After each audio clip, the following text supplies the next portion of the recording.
Hey everybody, I will be right with you.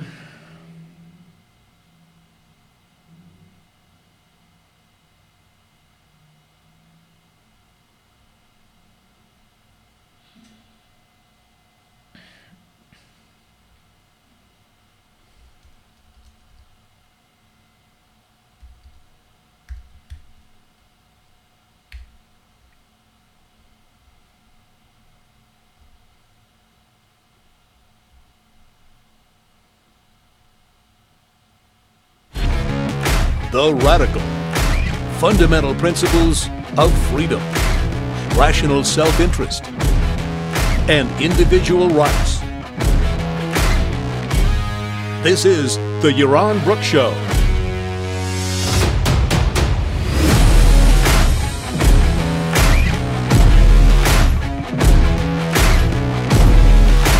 All right, welcome everybody to the Yaron Brook Show on this, I guess it's Saturday. Yeah, I lose track of what day of the week it is and where I am, but I think I'm in Puerto Rico. It looks like Puerto Rico. That's my Puerto Rican background right there. And we're gonna. So I'm in Puerto Rico. Got back from a trip last night, and here we are again in front of the cameras. I hope you all had a good week. Today we're gonna do something a little different. We're going to analyze some video of a recent interview. I think it's a 2 or 3 day old interview of Joe Rogan with Cornel West, and I've just cut out. Well, I haven't cut them out. We're gonna skip through the interview. I've got 3 different sections that we could talk about. Although I have to say, I thought the interview was fascinating. It's a 2-hour interview. It's a minute 58 interview, and Cornel West is a fascinating character, and anybody interested in ideas, and particularly anybody interested in the state of the culture, that is, the kind of ideas that shape the culture we live in. I think that listening to Cornel West being interviewed by Joe Rogan gives you a real sense of that. Cornel West is one of the most influential intellectuals in the world in which we live. On the left, he's incredibly influential on the left, and of course the left, like it or not, dominates the intellectual landscape and the intellectual world in which we live. They dominate the universities, they dominate the think tanks, they dominate the media. The left is, to a large extent, the intellectual world in which we live, and to understand that world, you need to understand the intellectuals that function within it, and Cornel West is one of those intellectuals, one of the more influential intellectuals on the left. He's also, and I know I'm going to get a lot of flack for this, he's also a really interesting intellectual, partially because he doesn't buy into, he's not one of these anti-free speech leftists. He actually was one of the people who signed a petition, I guess, that a statement about free speech, defending free speech, defending unpopular speech, defending the right of people to disagree and to express disagreeable opinion. He was one of the people at university campuses. Of course, I think he's a Harvard professor.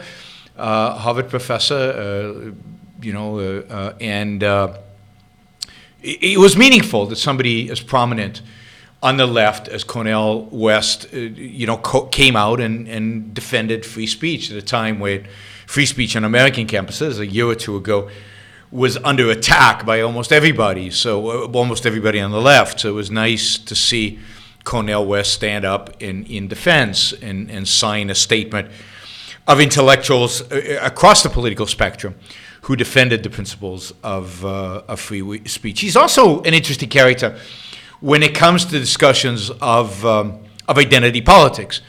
While I still think he suffers from certain aspects of identity politics, West is also much more of a Marxist, of a traditional Marxist, than he is kind of a typical nihilistic, modern, identity politics kind of intellectual. So he views things much more from the perspective of, well, what about the poor? And what about the working class? And what about those people suffering over there? what about the power relations between different groups, than he is about race. And he's very good at always pointing out, in this interview, he does it a lot. He is pointing out that there are white supremacists, and there are whites who fought for, in the civil rights movement side by side with blacks, and were some of the most aggressive, some of the biggest risk takers when it came to protecting or fighting for, individual rights in the world. He has good things to say about the Founding Fathers and bad things to say about the Founding Fathers. He condemns them, of course, for their ownership of slaves. He is not a knee-jerk, anything done by somebody of a white color skin as being bad, or anything done by a black is good. He's very critical of many blacks. Indeed, he's very critical of most people, and some of his criticism is quite interesting in the sense that he often criticizes people for, as he says, being cowards. He criticizes people for not standing up when they see injustice. Now, I and him would disagree completely on the definition of justice, but on certain things we'd agree, and he condemns people for not standing up and fighting for justice. So there's a lot, I think, that is of interest in Cornel West, and there's a lot that in some senses is a breath of fresh air as compared to many modern leftists, many of the kind of nihilists, identity politics, haters. You don't get as much of a sense of hatred with Cornel West. Other thing that makes him unique and different, not in a good sense, but unique and different, is that Cornel West is a Christian. And he brings up his Christianity constantly during this interview. And it shapes much of his views. And to a large extent, Cornel West is the manifestation of Christianity's appeal on the left. That is, he views Christianity as consistent with socialism. And it is. I think he's much more of an honest representative of Christianity, and his interpretation of the New Testament is far more honest than those people trying to criticize, trying to say that Christianity and capitalism are the same. I think that's dishonest, fundamentally dishonest. And I think it's much more honest to say that Christianity is really the fountainhead of socialism. Socialism comes out of Christianity. Marx, in many ways, is a secularizer of Christianity. He does a lot more, but he's secularizing the kind of altruism and collectivism of Christianity. So, first, I recommend listening to it. Know thy enemy. Know thy enemy is really, really important. So I encourage you to listen to Cornel, to this interview. I'd also say this about this interview. I mean, Joe Rogan just completely sells out. I mean, sometimes you listen to Joe Rogan and you think, oh, here's a guy who actually believes in free markets and actually believes in certain ideas about freedom and about maybe even about capitalism. And here he just comes across as a fellow socialist. I mean, and I don't have a lot of clips, but if you watch it, first of all, he's fawning over Cornel West. He just loves Cornel West. He thinks Cornel West is amazing, and he keeps saying how amazing he thinks Cornel West. Now, granted, Cornel West is very smart, so I'll give him that. But even on the issues around capitalism and around socialism, it is stunning how much of, if you will, a sellout Joe Rogan is. So maybe when he talks to Peter Schiff or somebody like that, he comes across as a little bit pro-capitalism. Or even when he talks to Jordan Peterson, not that Jordan Peterson is a capitalist, but he seems to come across as pro-free markets. Here, he's like, oh, shouldn't we give socialism a chance? And I think you'll see, I think one of the clips that I chose has that. So I'm going to focus here on, maybe on the less interesting parts of Cornel West as appearance, But I wanted to talk a little about socialism and its appeal. So I thought Cornel West was a good manifestation of that. So we're going to talk about his discussion of capitalism, communism, socialism, the American dream. We're going to talk about the more economic aspects of what Cornel West. One other aspect of Cornel West's discussion here with Joe Rogan that I recommend. I found entertaining and interesting. Right and in some extent wrong in other respects, but Cornel West values, as I think all intellectuals who really understand history do, he values aesthetics, he values art. He knows the importance of art in changing the world. He knows the importance of art and in concretizing moral ideals and other ideals and how that works. So West is, there's a lot of stuff about comedy, there's a lot of stuff about art, about examples, that is very, very interesting and, again, worth listening. So, again, I'm going to recommend the interview both to see Cornel West and know the enemy, but also to see kind of a smart intellectual talk about issues that you won't agree with, but in an interesting, I think, in an interesting way, and also to see Joe Rogan's basically just not having an opinion or not expressing one or basically selling out to whoever the guest happens to be. And I find it interesting that Joe has no qualms of talking about socialism and supporting socialism, no qualms about having socialists on the show, but won't interview me, won't interview representatives of capitalism, won't interview an objectivist. I mean, you could say, I'm kind of small fry and minor of a,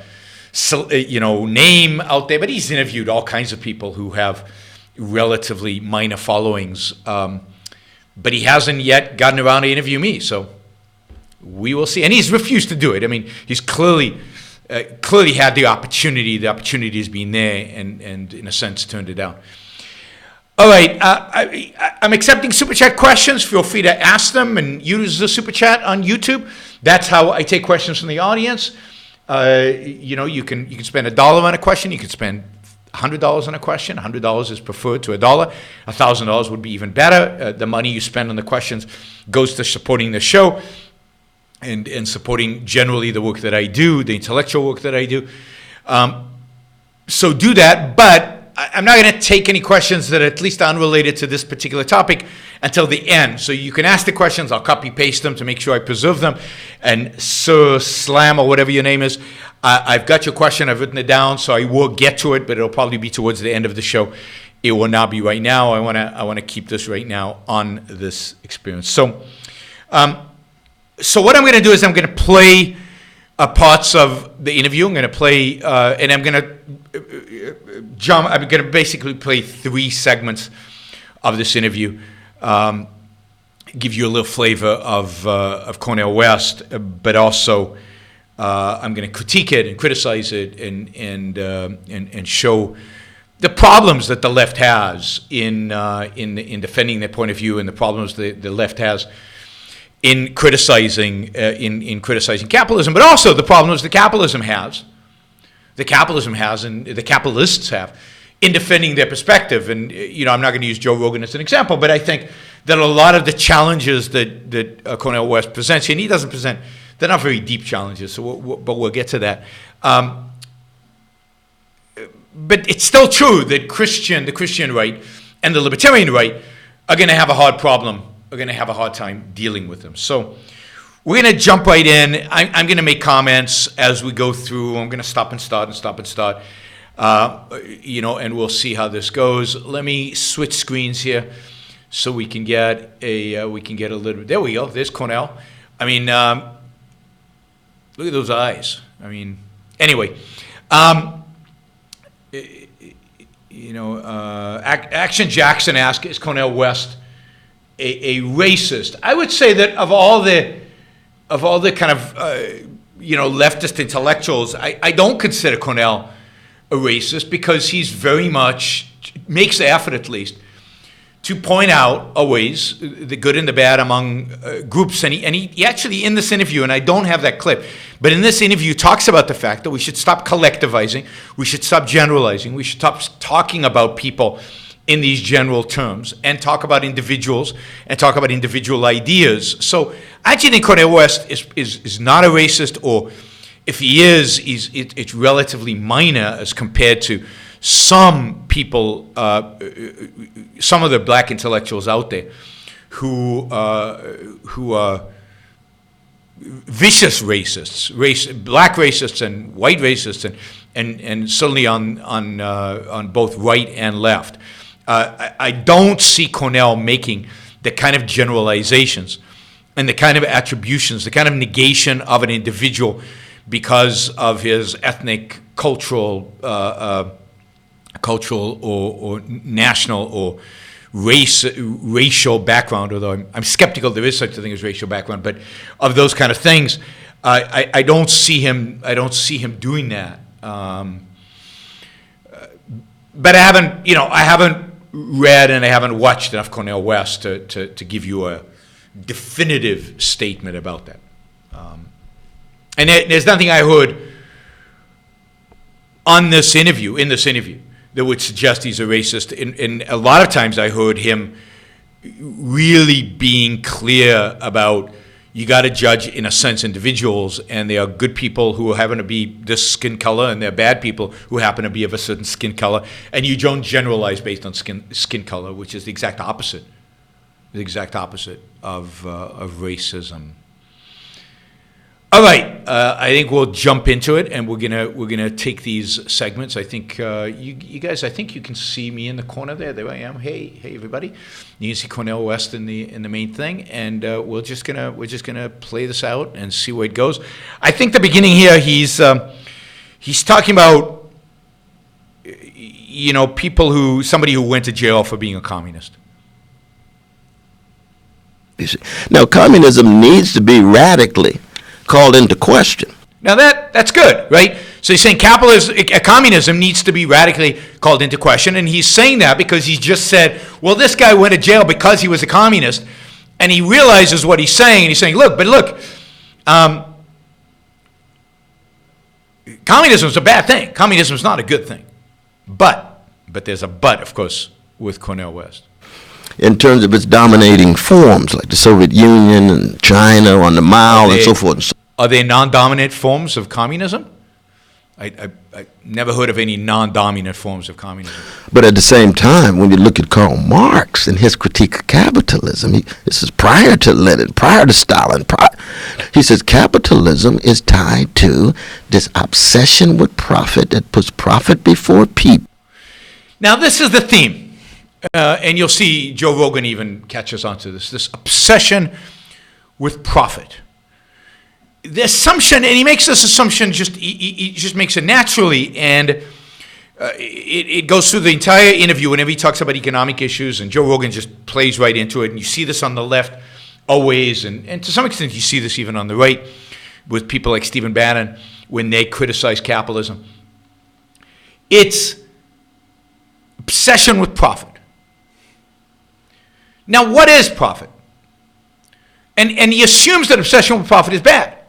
He assumes that obsession with profit is evil, is negative, and he knows that you all think that because he doesn't have to explain it. All he has to say is obsession with profit means bad stuff. Bad stuff. Now, what does it mean to be obsessed with profit? And, of course, the other term he uses, which he uses over and over again, but not just him. This is a common term used on the left. A common term used on the left. Profits before people. Profits before people, right? But what are profits? What are profits? Where do profits come from? Now, at least in a free market, right? And this is he's critiquing capitalism, so capitalism as core free market. Where do profits actually come from? Well, profits come from the production, the creation of goods and services that are then sold freely, voluntarily, to consumers or to other providers of goods and services other businesses, at a cost greater than what it costs you to produce. Greater than what it costs you to produce.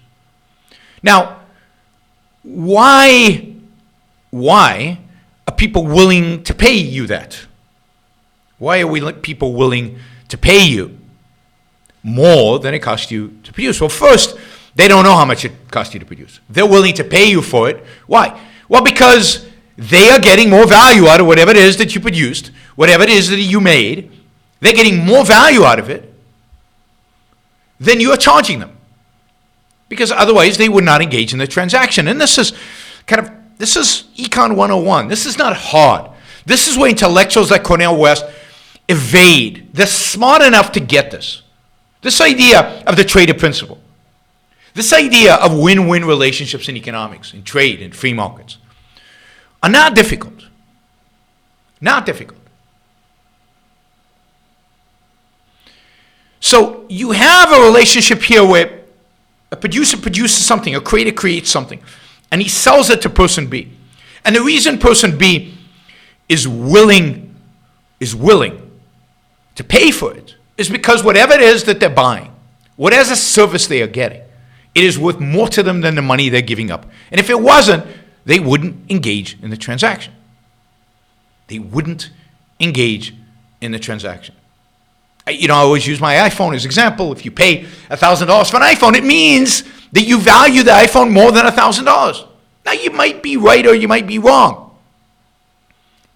You're probably right because partially, the marketplace has spoken. So many of us value the iPhone as over $1,000, right? That we're willing to pay for it. And it's hard to believe that so many of us are irrational. So many of us are just motivated by whim when it comes to $1,000 expenditure. So, profit is a reflection of the value you're creating for whom? For other people. So this idea of profit versus people.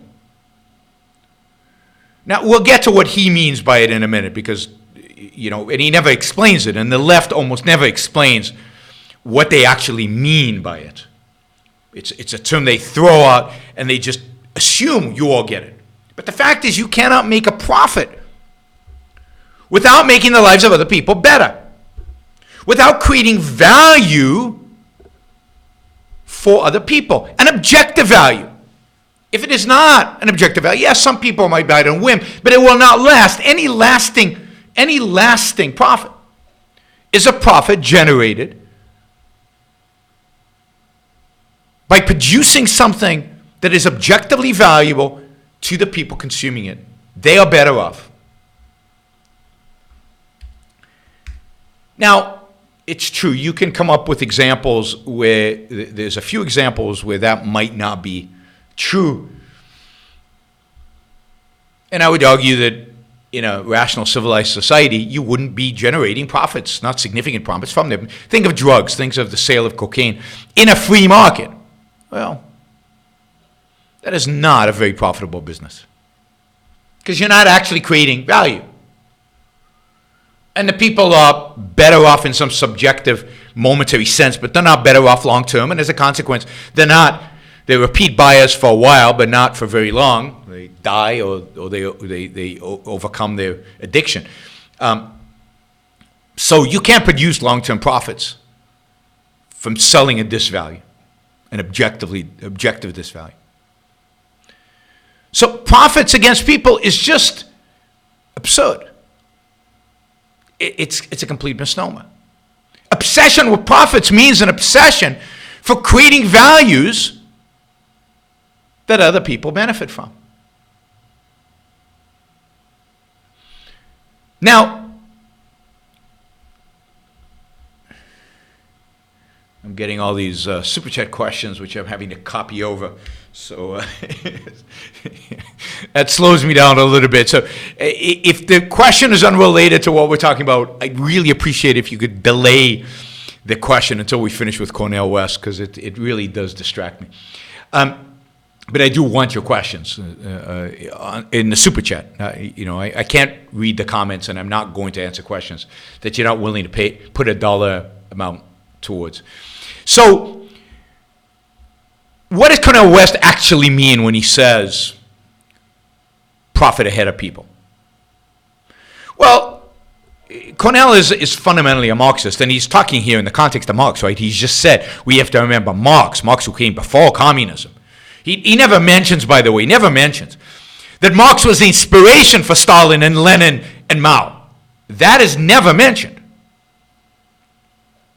It's just there was these guys who did communism, and that's bad because authoritarianism is bad, and they were authoritarians and bad consequences. Okay, and then there was this Karl Marx guy, and he said some really cool stuff, and he said some really true stuff, and he came before them, and the causal relationship, blank out. No, we don't want to talk about that. We don't want to talk about that. So what does he mean? Well, he's talking about Karl Marx's theory of exploitation. So he's really talking about the idea that Marx believes that profit comes on the back of laborers. That profit comes from exploiting the people who really make the stuff. Marx was a materialist, a labor theory of value. The people who really make the stuff are the laborers, are the people on the assembly line, the people using their muscles to move the levers, to assemble things, to screw stuff, to use their hammers and nails. They're the people who actually make the stuff. And profit is exploitation, because profit is above and beyond what you pay those laborers. You, the capitalist, gets to keep, but you have contributed nothing to the process. That is the root of exploitation. And that is the root of the idea of putting profits before people. Because if you put people before profits, then you would pay your workers more. And they would receive any excess. They would receive. Or they, at least as a socialist, they would share in it significantly. And you as the capitalist, or as the manager, as the CEO, would get nothing because you contributed nothing. Or if you're a little bit more sophisticated democratic socialist, you would get a little bit. You would get something, but not much. Because maybe you contributed something, but you didn't contribute much. Now, there's a lot I can say about this, and I have done lectures and courses about this, but this is a complete perversion, and of course Ayn Rand talked about this. This is a complete reversal of cause and effect. A complete reversal of cause and effect. There is no such thing as labor without capitalists, without entrepreneurs, without CEOs. There is no such thing as spontaneous production, spontaneous creation by a group of laborers who just build a car, just build a computer.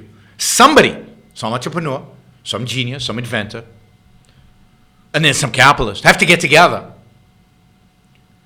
believe in the idea, willing to invest money in the idea, willing to invest time, resources, and then organize the means of production to make the idea a reality. Bring together labor, equipment, in order to build something, to create something, to make something. Things don't just come into being. But you'll notice, and we'll see this later on with Cornel West, socialists always just assume stuff is there. Wealth is just there. And Cornel West later on will say something to indicate this. And then it's just an issue of how we distribute it, how it's divvied up, how much you grab, or how much you get, or how much you are allocated. Wealth is not created. And that, of course, is the materialist view of the world. If all there is muscle, then all there is stuff out there, then it's just a matter of rearranging the stuff, and the rearranging of the stuff just happens. It doesn't require thinking. It doesn't require genius. It doesn't require organization. Those are all conceptual activities that they don't recognize as having any role in the productive activity, in generally human activity, which is fascinating. Intellectuals who don't value the intellect. But that's what socialists, that's what Marxists are. They're intellectuals who don't value the intellect. So they view that everything is just the workers. And the workers would know how to make a computer anyway. You don't need the Steve Jobses of the world. Or if you did, once he had the idea, and big deal having the idea, then the workers would just make it. But really, the real genius in this world is not how to assemble stuff. It's how to design it, how to structure even the means of production, how to structure an assembly line. That's the genius. It's not the work being done on the assembly line. It's Ford who is the genius, not the guys on the assembly line. It's Ford who is producing. The guys on the assembly line are helping along a little bit, each one of them creating a tiny little bit. But it is Ford that is creating the possibility for them to create. And yes, Ford makes a lot more than all of them. Maybe more than all of them put together. But that's because he made it all possible. Not just by being an engineer in terms of how a car is assembled, but being an engineer in terms of how the assembly line is assembled. In terms of being a marketer, but knowing how to sell the cars. So showing people that the car is a real value to them. And creating a car that is a real value to them, not just any other car. And paying his workers an appropriate amount to get them in. Ford, for example, doubled the wages at some point in order to attract the best workers. And every other aspect of what it means to run a business. That's where the real genius is, and that's where the real production happens. So yes, the capitalists, the CEOs, the managers deserve what they get in a free market. An obsession with profits is an obsession with creating value, which is an obsession of making the world a better place for human beings to live in. If you value human beings, and I do, I don't want to place anything above human beings. But if you value human beings, then you value profits. Then profits are what you should value. Profits are a symbol, a sign that human well-being is better, that value is being created. Now, it looks like, I don't know how to change it right now. Maybe I can do that. Right. There was a typo in the title of the show, so I think it's been fixed now. Yep, it's been fixed. I don't know if it's been fixed on YouTube, but at least on YouTube it's the same thing. I don't know how to fix it on the fly on YouTube. On Facebook, it just was changed. Okay, let's see. So let's go back a little bit, and we'll listen to a little bit more of West.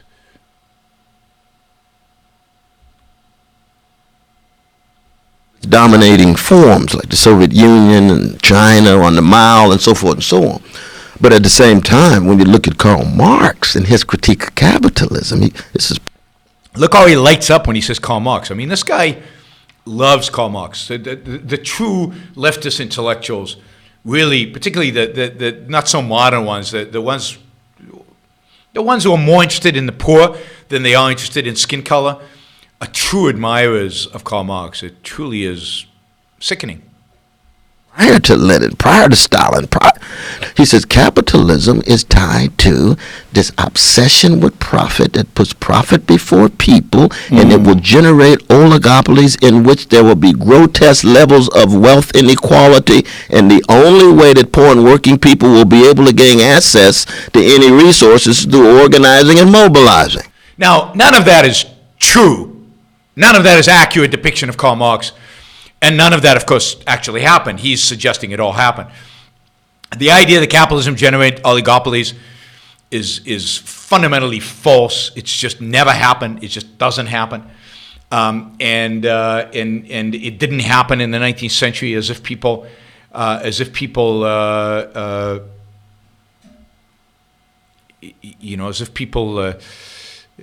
anyway, it didn't happen in the 19th century. You didn't see these monopolistic oligarchs created. Yes, wealth inequality explodes, but So does the wealth that everybody, the poor have. So everybody gets richer. And it's true. The people who create greater value get richer at a far faster rate than the people who don't.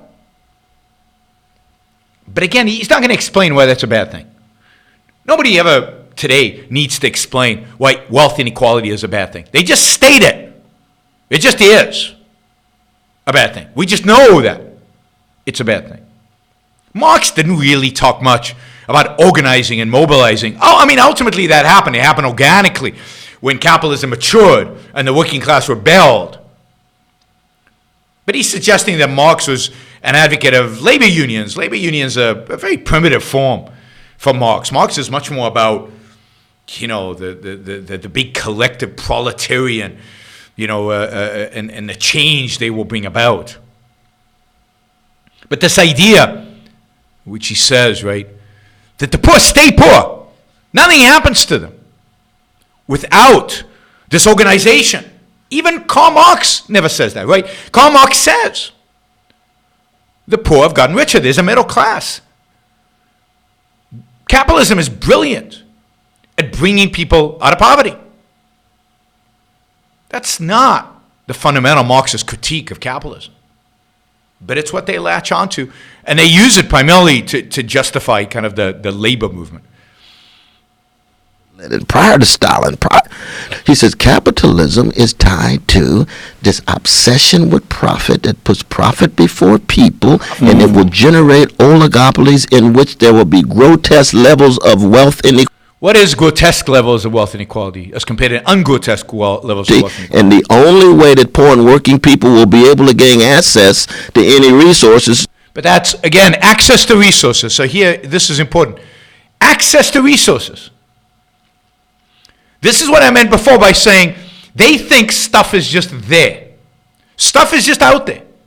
Reality is just full of wealth. It's just there. The capitalists grab a big part of that, their obsession with profits. And the only way poor people can get access to resources, access to this stuff that's not created, it's just there, is by mobilizing. Is by getting together and mobilizing and organizing against or to fight, because it's all a zero-sum world kind of thing.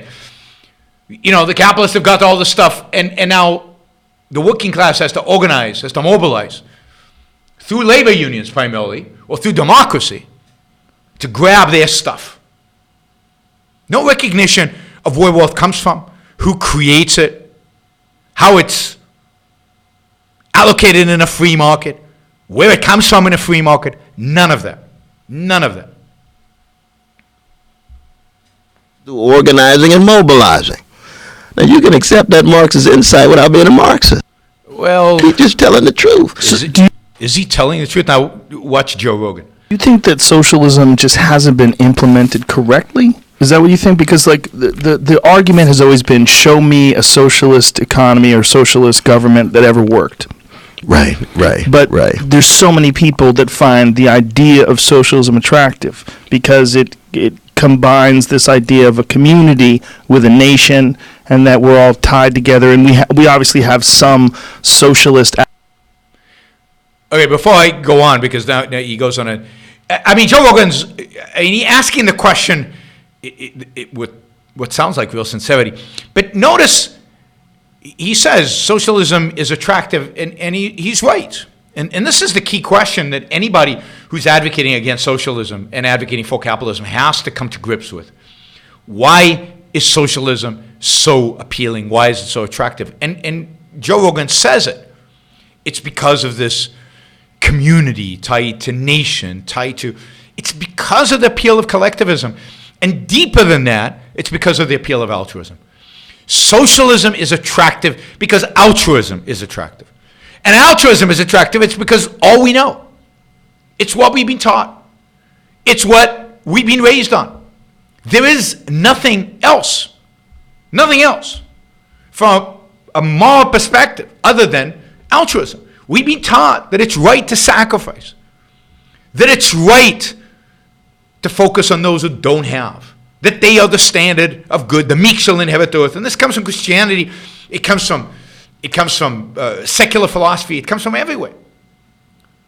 Altruism is our moral standard, and socialism is consistent with altruism. And this is why, and again, we'll see this come back. We'll come back to this.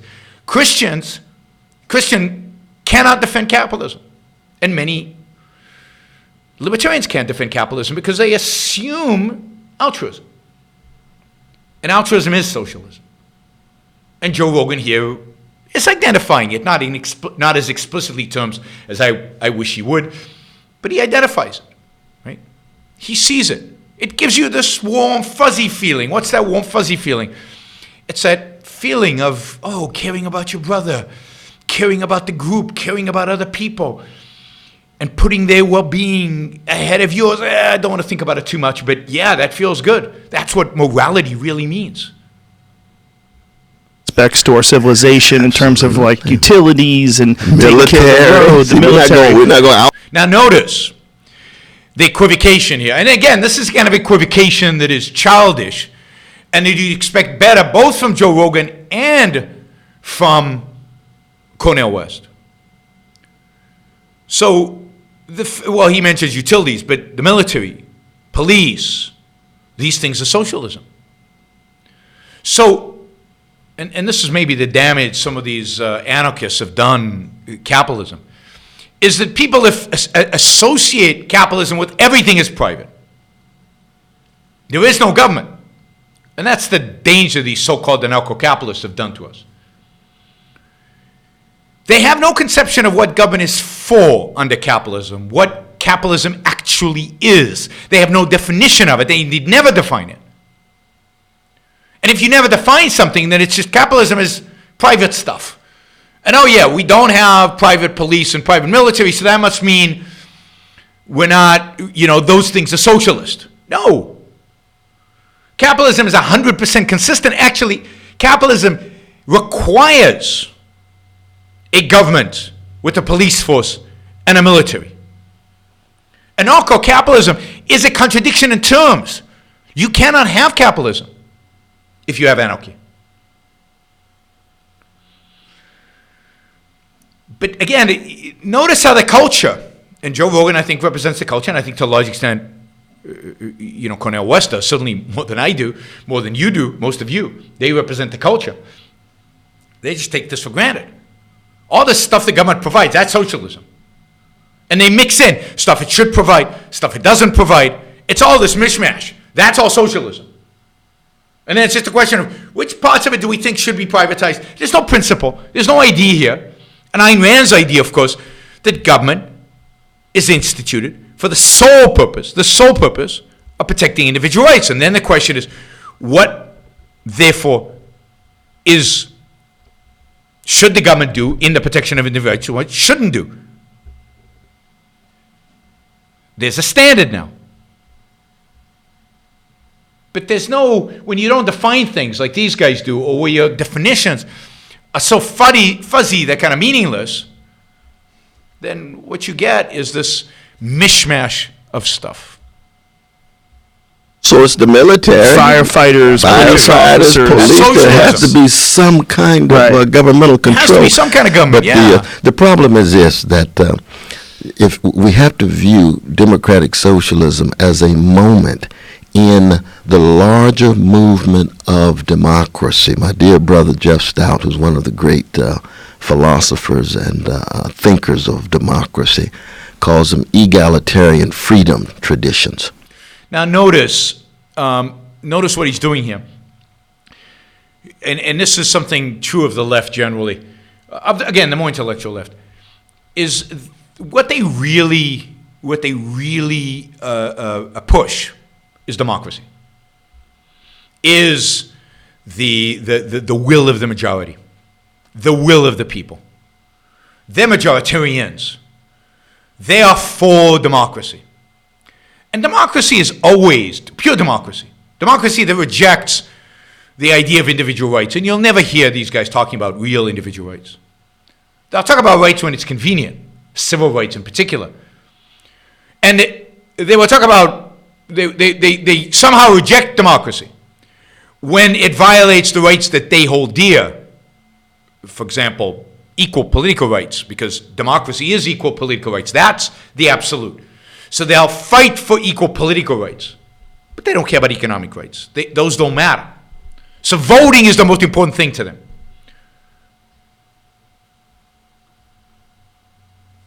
Voting is the most important thing to them. Production, creation is completely unimportant. And if voting is the most important, then democracy is what it's all about. And democracy is elevated above all. And of course, we know that what democracy is going to lead to. Democracy is going to lead to what he calls socialist democracy, because democracy is just, well, how do we vote to take his stuff and redistribute it? How do I vote? How do I get my gang together? How do I get a big enough gang together to vote to fight your gang? Democracy is just gang warfare. Now, I'm not against voting, but voting within a context of the protection of the individual. Voting in a context of the protection of minority protection. I'm for minorities. But the smallest minority, of course, is the individual. So voting in the context of protecting the individual, sure. But once you abandon the protection of individualism, of the individual's right to his life, liberty, property, and pursuit of happiness, then what you get is some form of socialism. Because it's just too easy for my gang to get together, and if I can get 51% of my gang, or cut deals with other gangs to get 51%, so I can get my stuff and they can get their stuff at the expense of the minority. Call the minority businessmen, call the minority the individual, call the minority people with wealth, call the minority whatever, people who have stuff that I can take from them, then democracy will always turn into socialism. And he knows that. And he's celebrating it by celebrating democracy, an area nobody disagrees with. And that's simply a way of saying that if you look at the world through the lens of the masses of people who are poor and working people. The masses of people who are poor and working people. Are the masses of people today in America poor? By what standard of poverty? It's just not true. The masses of people are not poor. The majority of Americans are not poor, by any definition. In terms of absolute poverty, almost nobody is poor in America today because of the wealth created by entrepreneurs, by capitalists, by capitalism. There's almost no absolute poverty in America. And relative poverty, well, yeah, there's always going to be somebody who's relatively poor. But the fact is that the majority of Americans, the majority of the so-called masses are not poor. And working Americans, again, the assumption, the implicit assumption, and every word that these people say, they are implicit assumptions in how they approach the world. The implicit assumption is people with money don't work. They don't work. Entrepreneurs don't work. Capitalists don't work. Bankers don't work. It's only the working class. Working class. We're not working class. I'm not working class. Therefore, I don't work. I'm a class that's not working. That's what it's implied by everybody who's not working class. This is the problem with doing these kind of videos where you analyze somebody else's talking. It's behind every sentence, every word they say, there is an agenda, there is meaning. It's not that they're thinking about the meaning, because it's just implicit already in everything that they do. In everything that they say, there is meaning. And they're capitalizing on the fact that much of that meaning is already part of the culture, whereas I cannot do that. One of the big barriers that objectivists have in reaching the culture is that we're not using terms in the way the culture understands them. We can't just throw out there things like profit before people. And we can't even talk about profit, because in people's minds, people are thinking profit before people. So every time I mention profit, you have to say profit means da-da-da-da-da-da, because people have no clue what it means.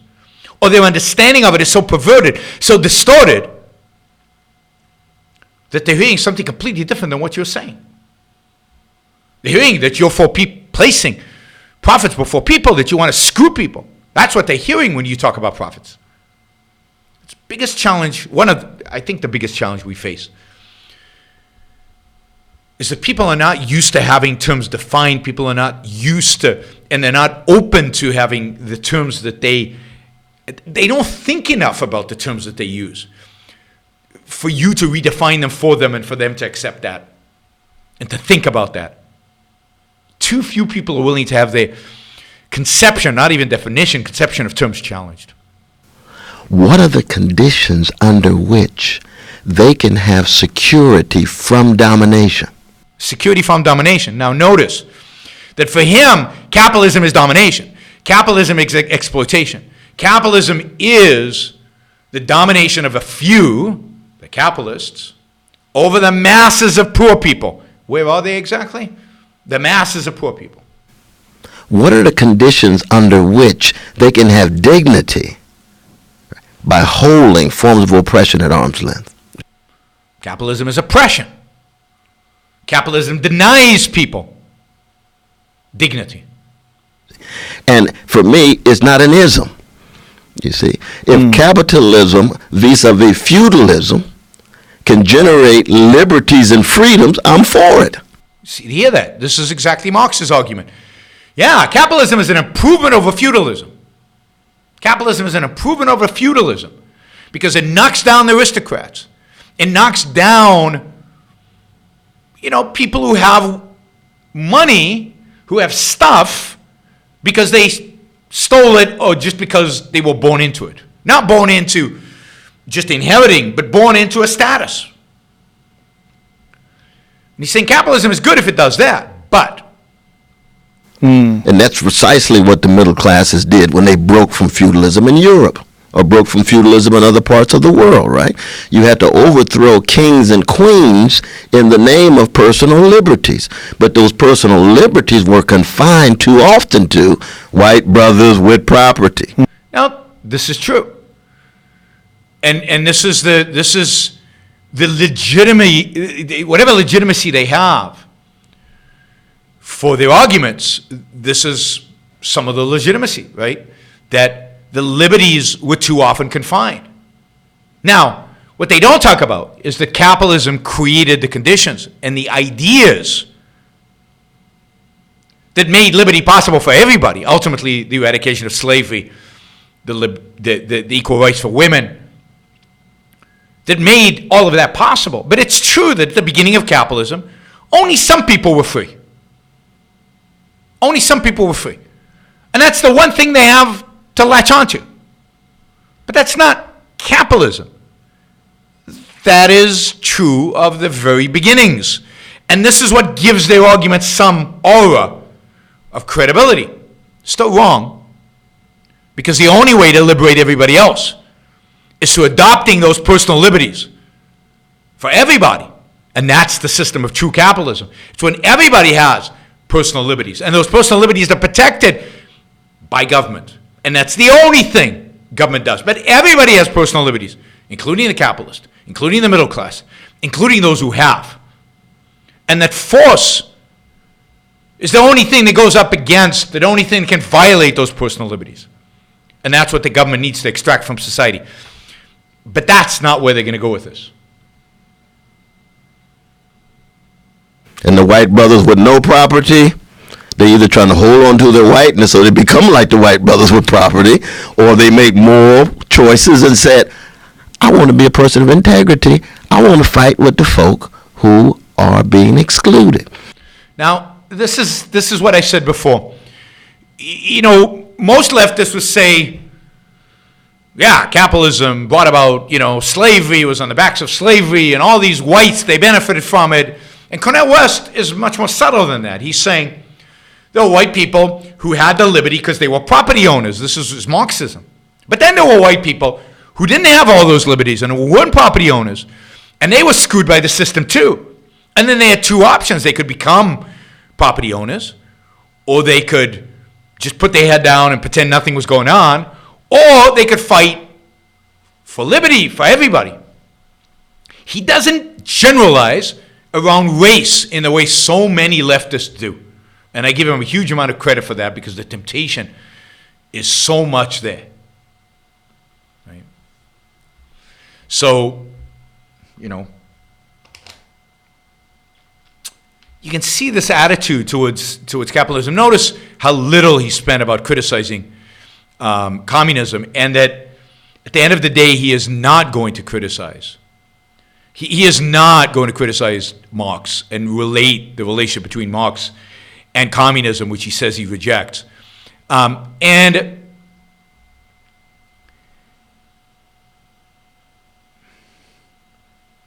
that so much of the narrative, so much of the storytelling, so much of the argument that the left has is based on these just blatant lies about how the world works,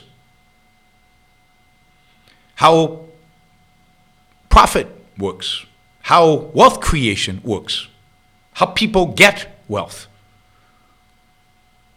Just lies that they never get into, but they're just implicit. They're just under the surface.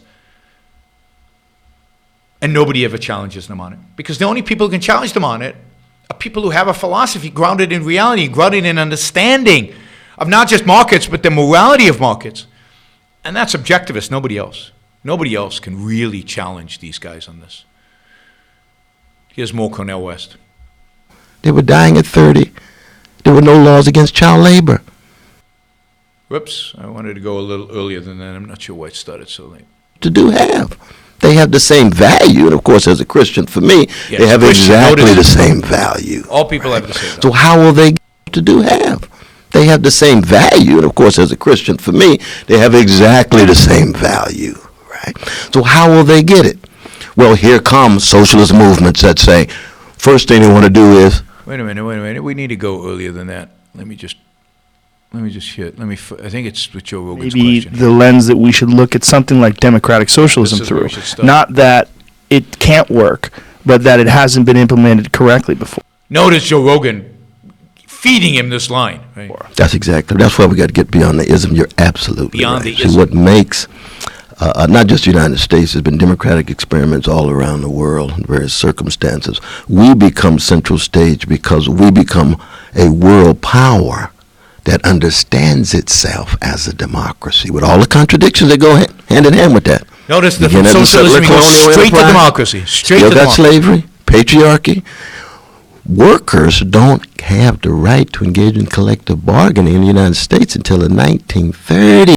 Now, notice how important this is to these guys. Workers don't have the right to engage in collective bargaining. Why is that so important?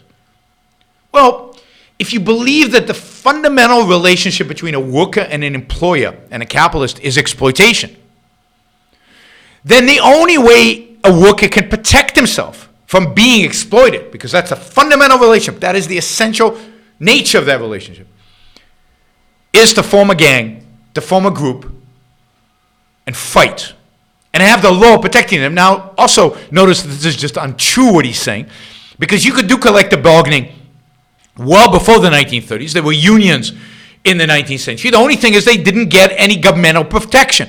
They didn't get protection of a force. So if you formed a union, your employer could fire you. Okay, so what? You have a right to form a union, the employer has a right to fire you. If you went on strike, the employer has a right to fire you. Now, they didn't always fire you, but they have that ability to do it because it's all voluntary.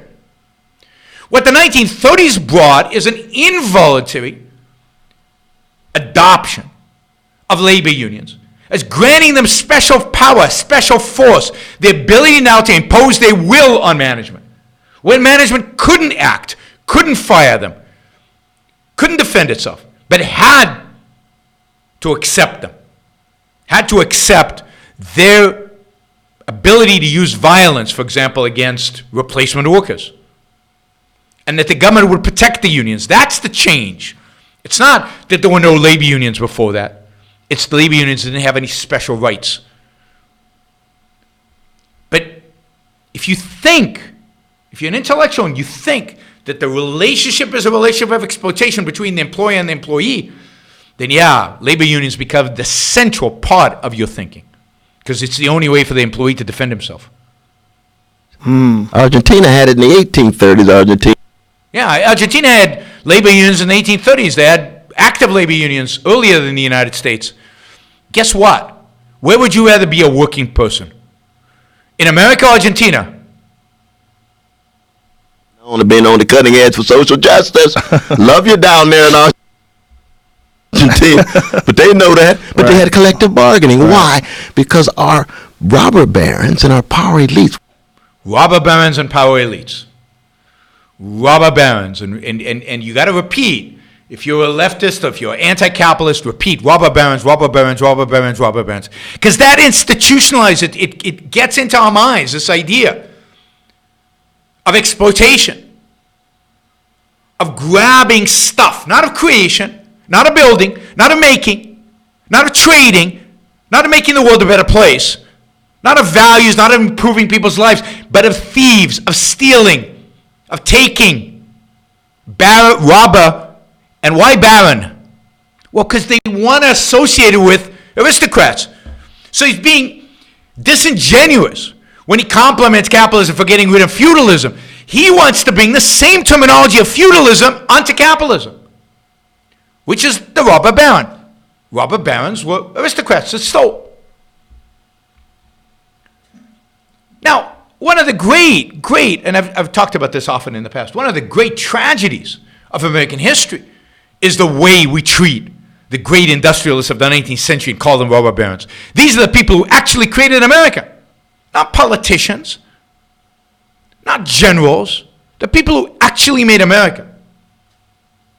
Beyond the founding fathers, who set it in motion. Are the entrepreneurs, the business leaders, the great industrialists of the 19th century who built this country. The railroads, the bridges, the industries, created the jobs. The great, and the injustice of it. It's just horrific.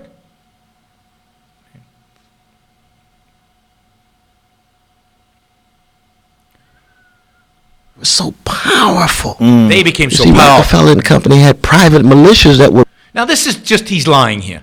This is just untrue.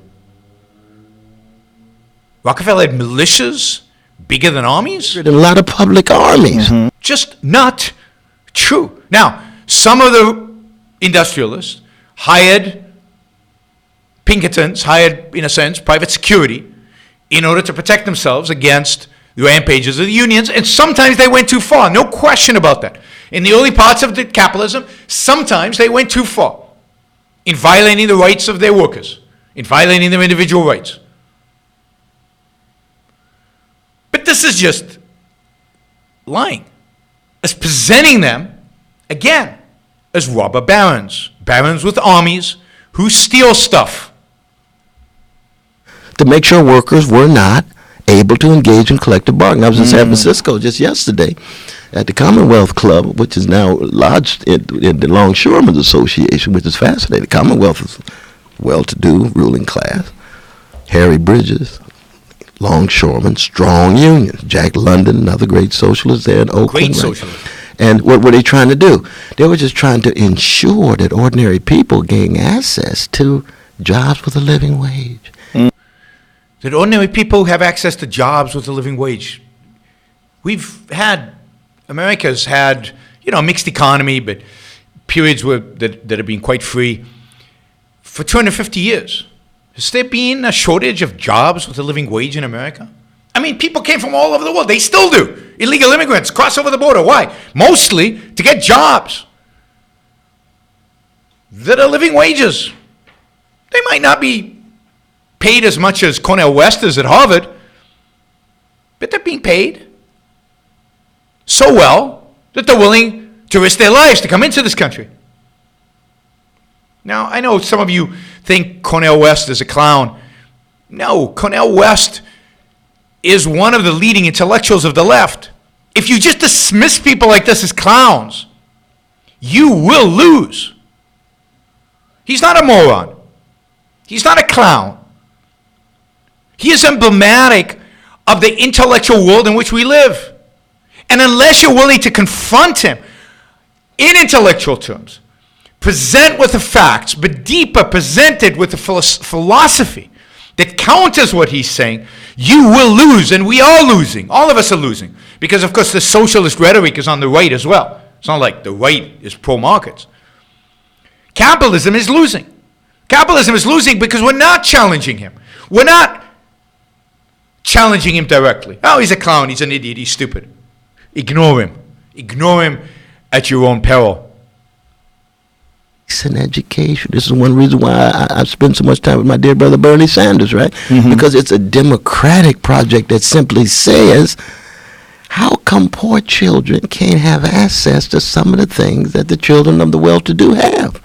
Now notice, again, some of the things. Poor children don't have access to some of the things. The things are just there. They don't have to be produced. They don't have to be created. There's no effort that goes into that.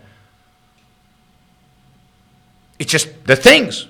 And poor kids don't have it. Now notice also the most important thing that he is benefiting from. The most important thing that he is benefiting from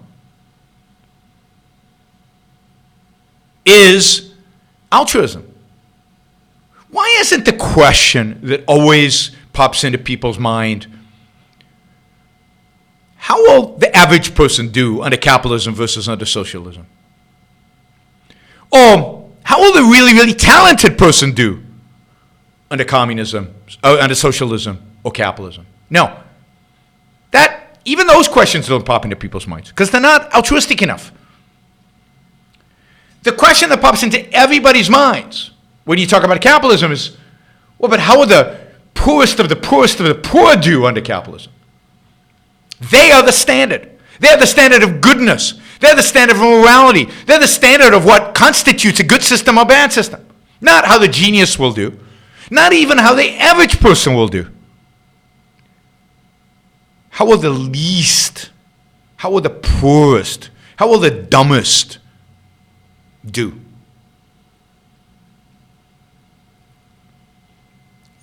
I mean, to some extent, I want to say, who cares? It's not the standard of morality. And this is, of course, John Rawls's theory of justice sets that up. The standard is the poorest of the poor. If they do better, then it's okay. If they don't do better, then it's bad. But that is not the standard for anything. Not for determining a social system, not for the morality, not for truth. My standard for a social system is, how will the virtuous do? In other words, how are they thinking, productive, honest, just individuals do? Capitalism is a system that allows people like that to do well, whether they are poor, middle class, rich, or anything else. Capitalism is the system that rewards virtue.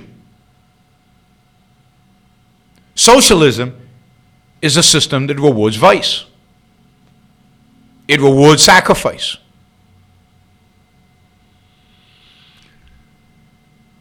They have the same value, and of course, as a Christian, for me, they have exactly the same value, right? So how will they get it? Well, here come socialist movements. They have the same value. Poor kids and rich kids have the same value. He's saying, yeah, in a certain respect, they do. All men are created equal, right? In our Declaration of Independence, politically, they have the same value. But do they have the same value from an economic perspective? Is because they're born, they have the same claim against the assets of strangers? Just their birth gives them a claim on other people's stuff? Because they're born, everybody else owes them? Why? How does that happen? Again, complete negation of the individual as a wealth creator. Complete negation of where wealth comes from. That wealth needs to be created. And there are people who create it. And then, of course, if you mix that negation with altruism, this is what you get. You get socialism. Say, first thing they want to do is, we're against child labor laws. That's the jungle. That's Upton Sinclair. He's a socialist. Tried to be governor of California, right? Another bad guy. And what were they doing? What were these capitalists doing? They're hiding these kids at 6 years old, 7. Yeah, I mean, how many of you who work in a business would like to have 6-year-olds working for you? Really? You think capitalists were just going around hiring 6-year-olds? willy-nilly. And what were 6-year-olds doing before capitalism? They were working. And this idea that he will articulate now. They were dying at 30. There were Dying no at laws 30. against child labor. Dying at 30 because of capitalism? And working 7 days a week. So the labor movement. So, first, child labor was eradicated by capitalism. Child labor has been a feature of human life throughout all of human history, most of it in the farms. Child labor was eradicated by capitalism, by capitalists who didn't want to employ kids, and by parents, dominantly by parents, who had now enough wealth to be able to send their kids to school. Laws against child labor were not brought about because of Upton Sinclair. Maybe they were. But the phenomenon of child labor didn't get eradicated because of the laws. The phenomenon of child labor got eradicated because parents got rich enough to send their kids to school. Kids didn't have to work to feed themselves. Child labor disappeared before the laws were passed. And this is true in every single country out there. There's a certain level of wealth that is achieved. And whenever the country achieves that wealth, a GDP per capita, something like that, child labor goes away. And then a law is passed. Because parents don't want their kids to work if they can afford it. As soon as the parents can afford it, as soon as a certain level of income, as soon as we reach a certain level of economic development, child labor goes away. And then politicians pass a law.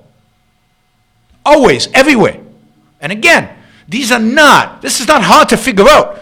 It is dishonest of intellectuals and academics to argue this shit. And then he says... The Weeknd. The Weeknd. And I'm not talking about the singer from Canada. I God have no bless idea him. who that is.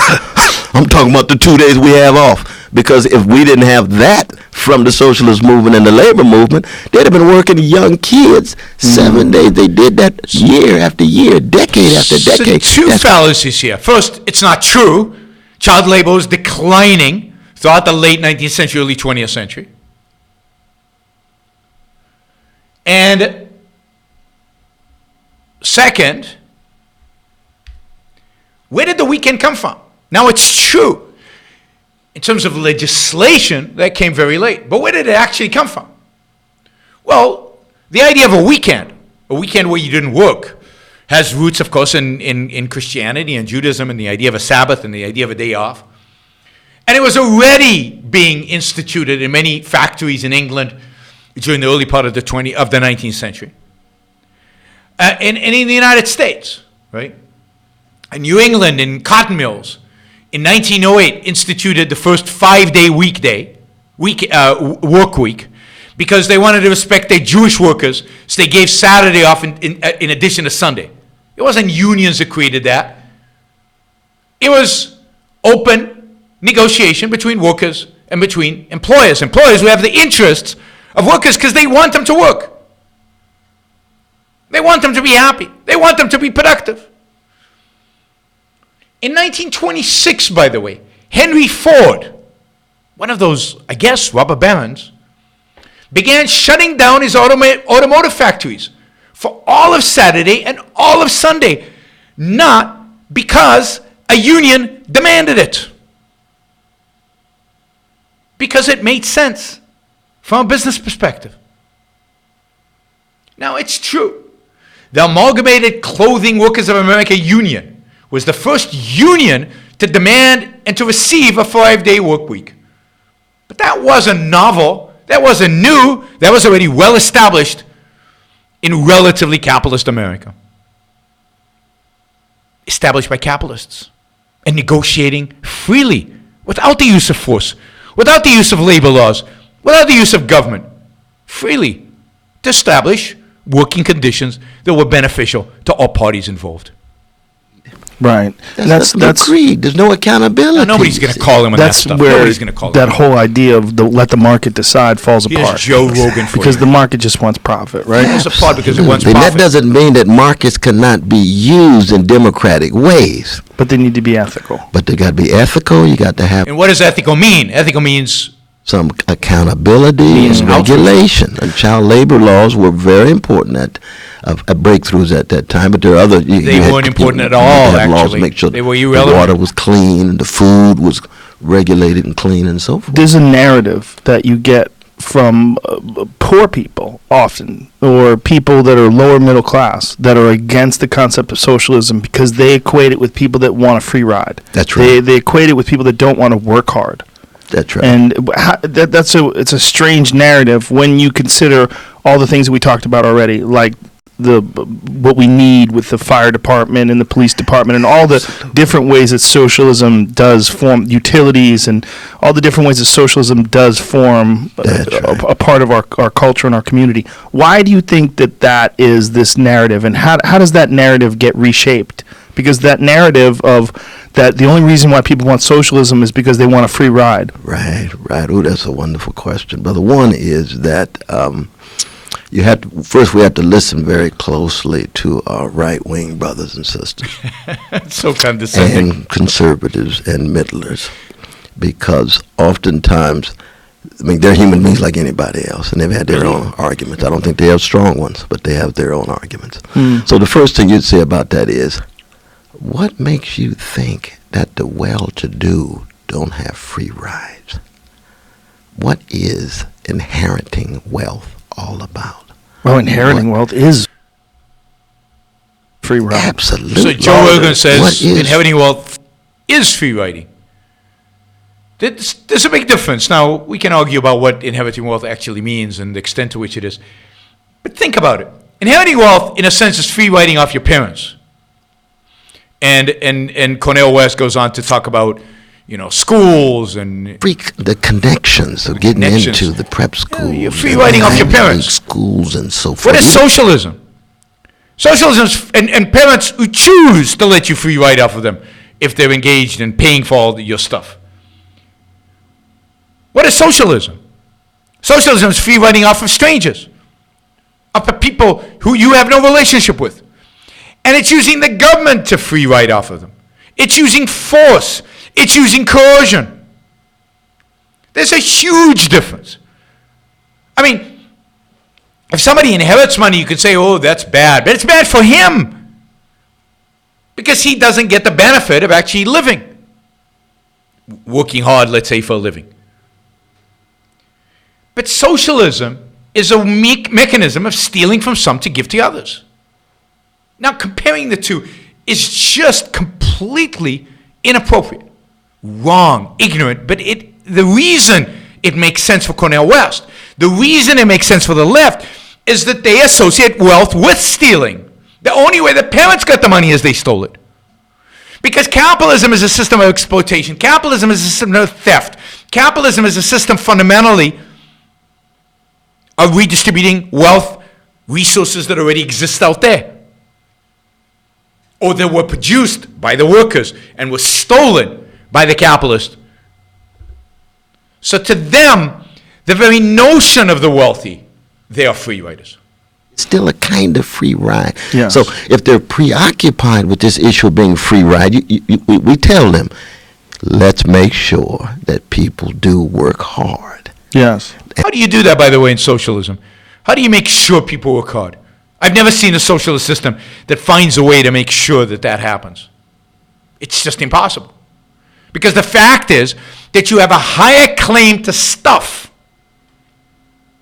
The more miserable, the more poor, the lazier, the less virtuous you are. The meek shall inherit the earth.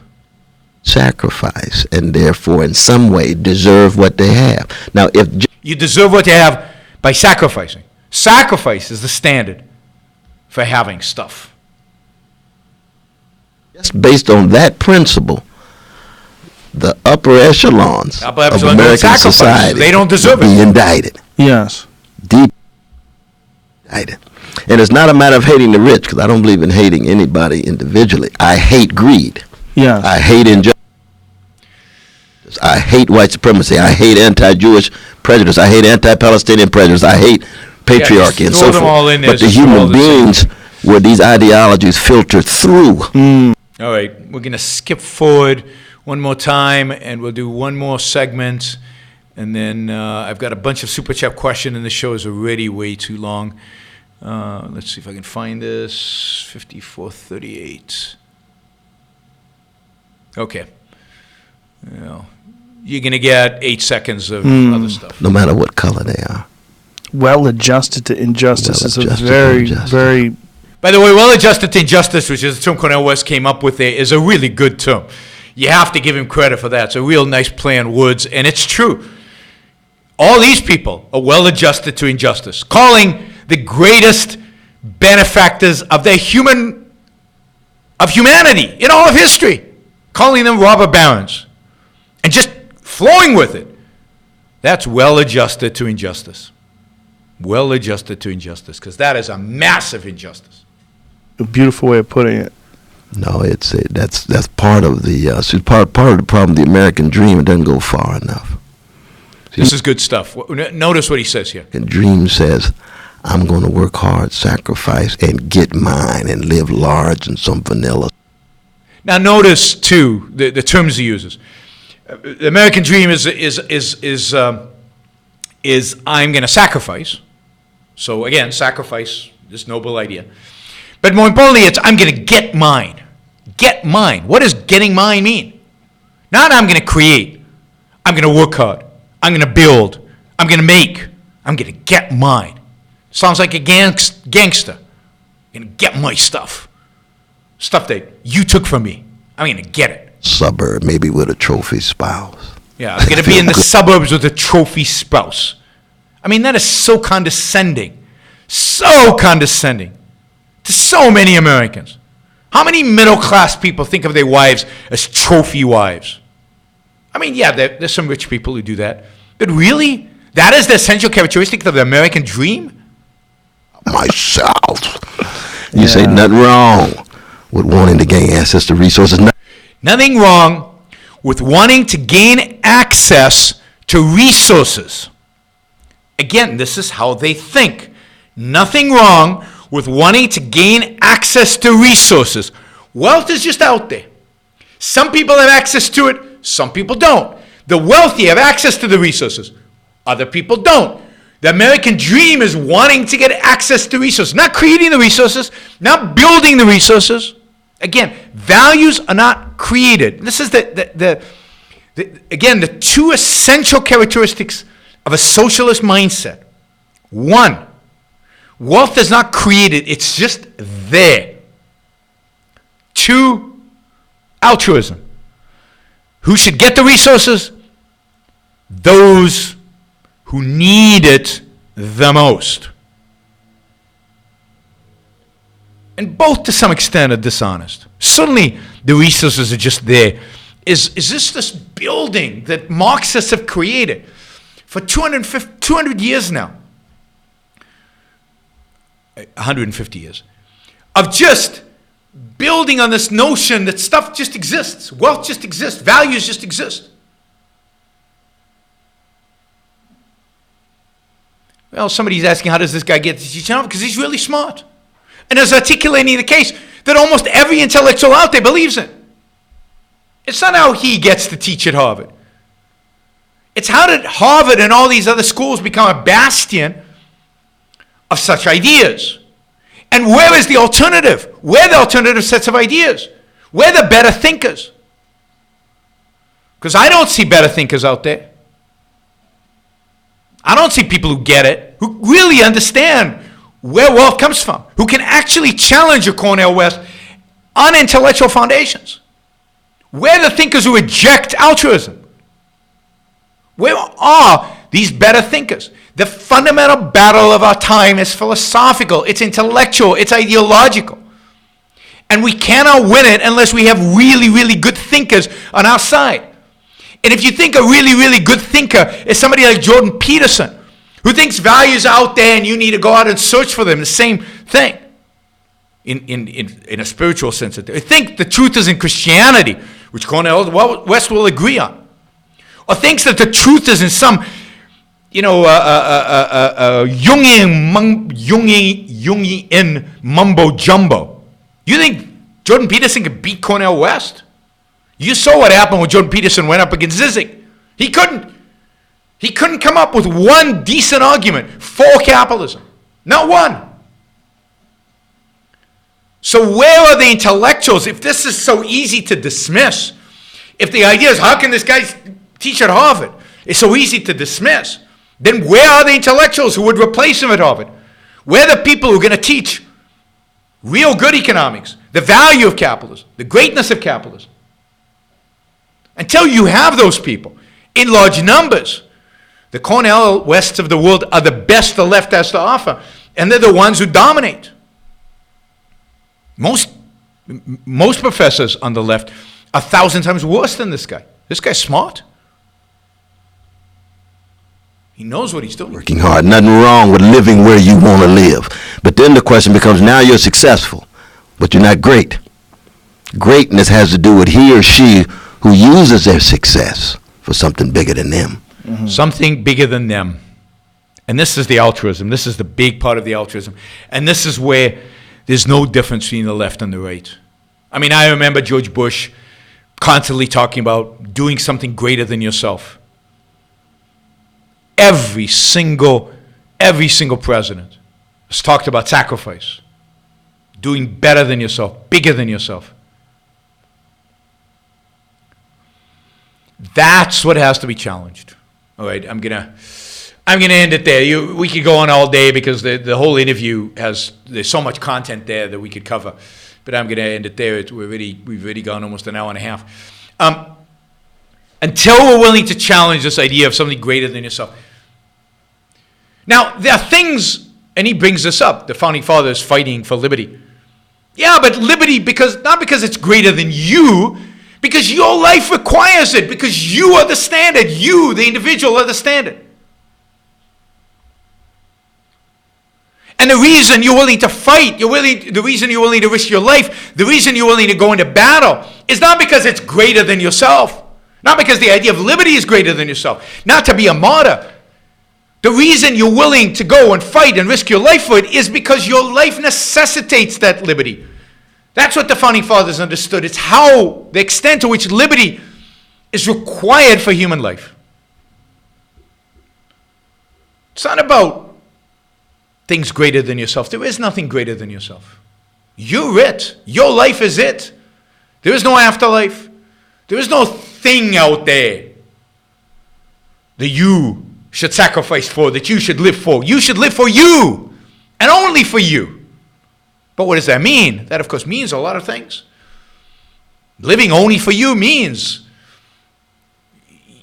caring about the people you care about, loving, and placing their value really, really high, and recognizing that your life, because you love yourself so much, requires that you be free, requires your liberty, requires your freedom, requires friendship, requires love, requires living in a society. Your life requires all that. A good life requires all that. Your survival as a human being requires all that.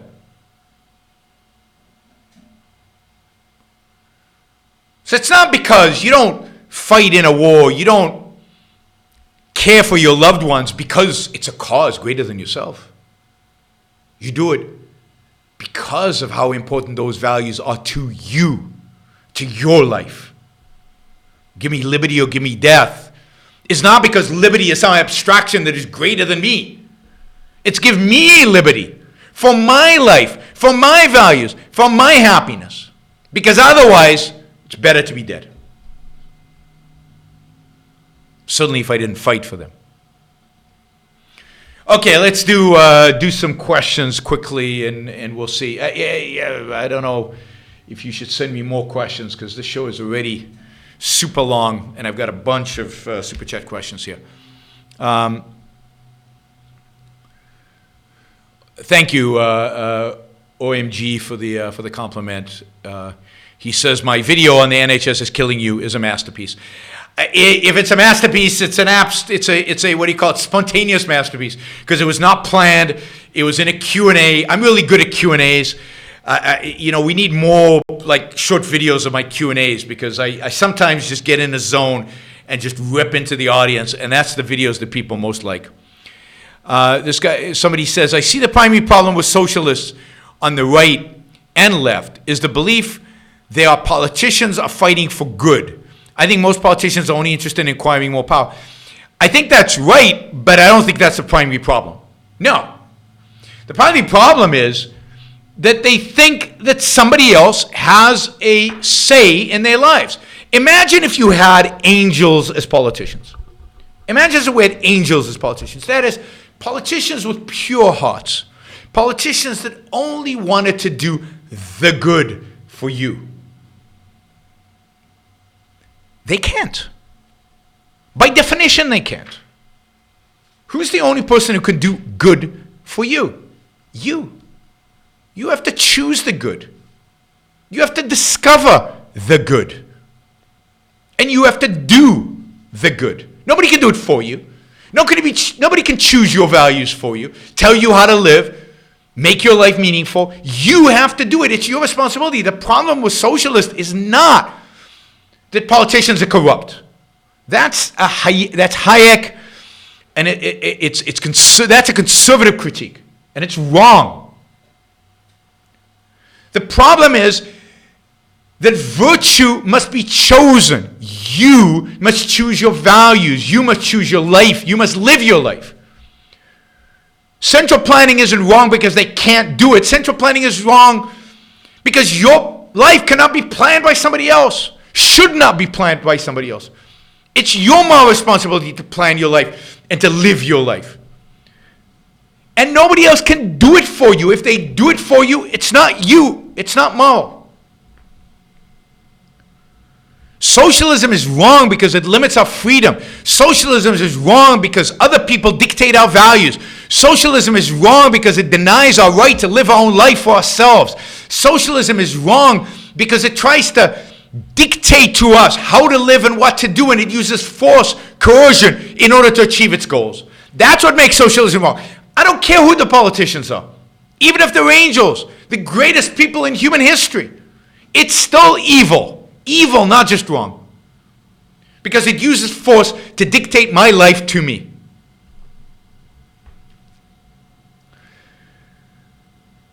All right, I'm trying to get to questions that are related and then unrelated. I've heard you, we'll get to that.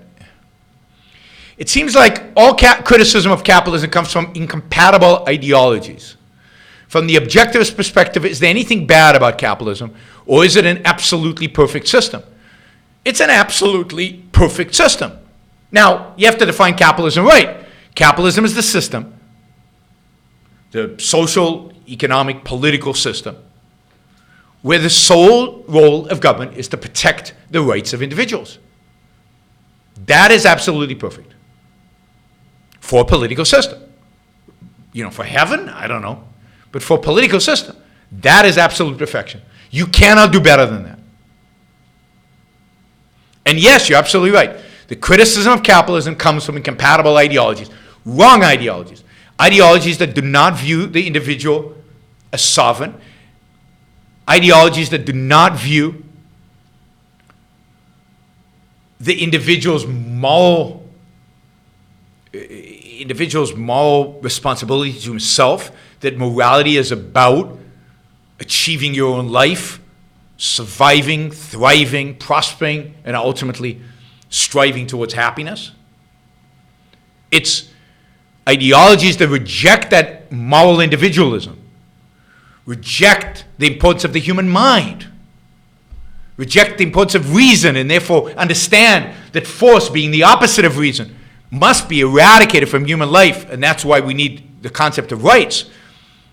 Those ideologies are incompatible with capitalism, always incompatible with capitalism. That's why, in my view, you cannot be a Christian capitalist. You cannot be a Kantian capitalist. You cannot be a Rawlsian capitalist. Capitalism, at the end of the day, requires the philosophy and the ethics of Ayn Rand. And that's why the battle is not about capitalism. It's about the epistemology and the ethics of Ayn Rand.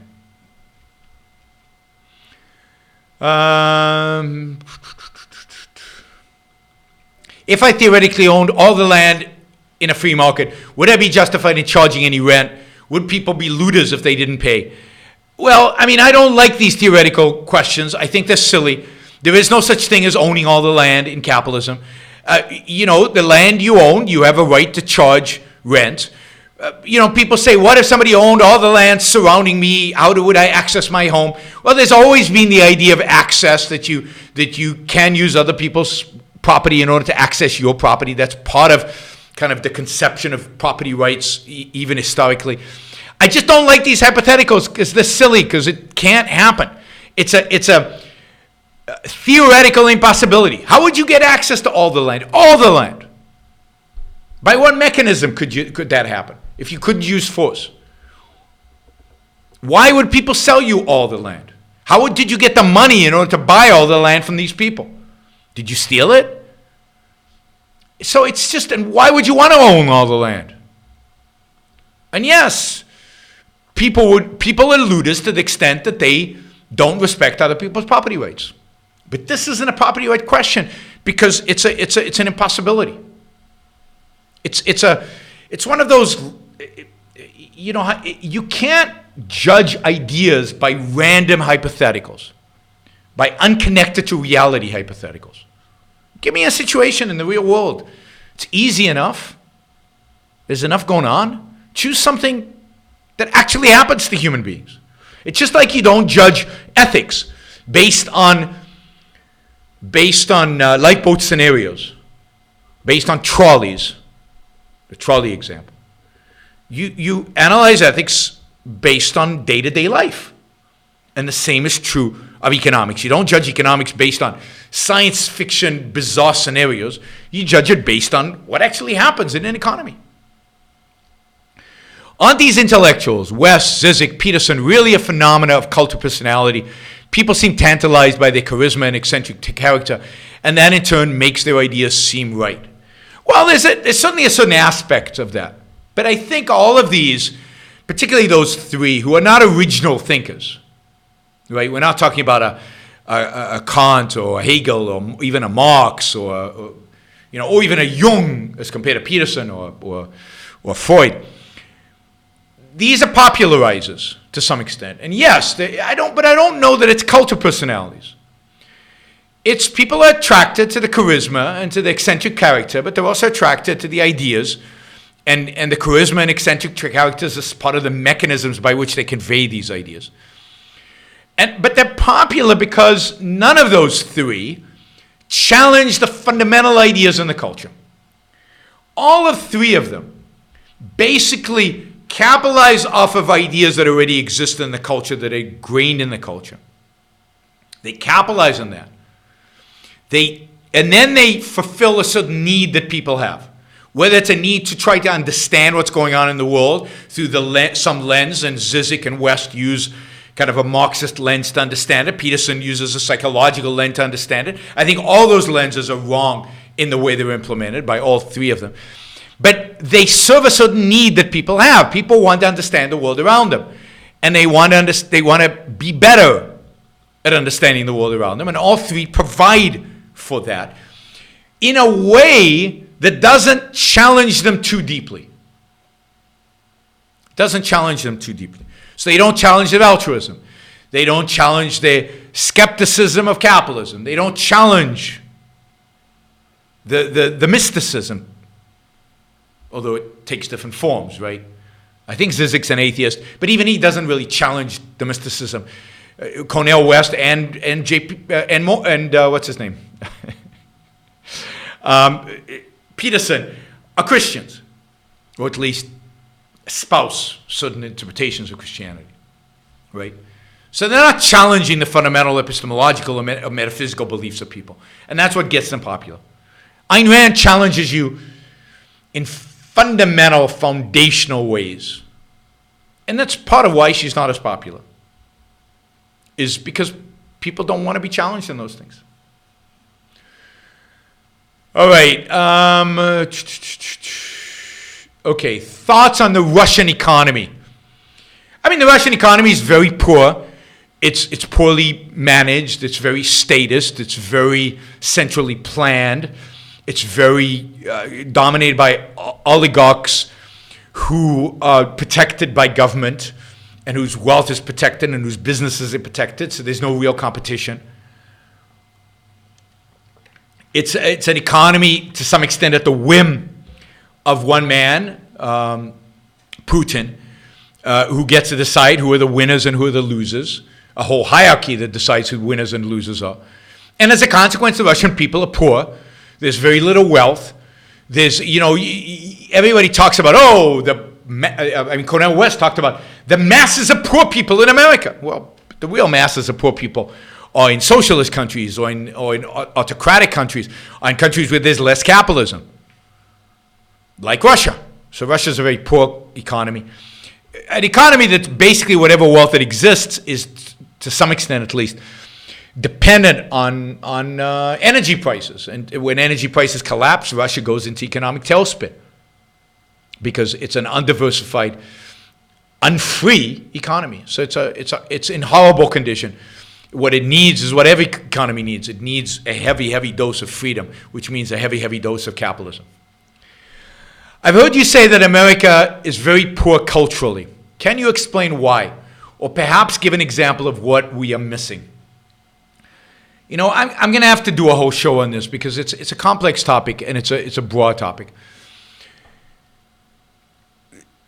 Culture is the broad scope of the great achievements that a society has produced.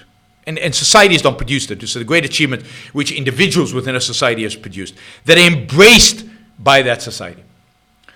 America has great achievements basically in two dominant realms that are necessary for human beings, human life. One is in politics, in not so much in the theory, but in the application of political theory, and that is the great achievement of the Founding Fathers. But if you really think about it,